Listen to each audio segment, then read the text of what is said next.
Hello and welcome to today's video. This is a photo taken from my June of 2021 trip to the Montana Megaliths, and I'm just wanting to add some commentary here to this video to say that, all these lines that I'm drawing here on this face right now are already here. Okay, I am not some great artist. I am just able to see these faces. And so I'm just drawing in lines, for the most part, that are already here. And if you slow down this video, like, YouTube will allow you to slow the video down. And you can see each and everything that every brush stroke that I'm doing here. And I'm just using simple brushes on a computer program called Krita. And Krita is free. You can download Krita and make videos like this, or artwork like this. But,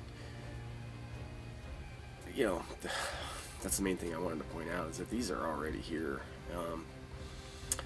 So thank you so much for watching today's video. Please do like and subscribe to the video, and like the video, subscribe to the channel. It does help quite a bit. Please leave a comment too, like, what do you think?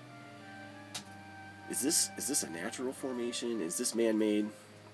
I'm really curious to know what other people's comments are. Let me know in the comments section. Thanks again for watching. Have a great day, y'all. Peace and love to you, to your family in lak'ech. I see you as another version of myself.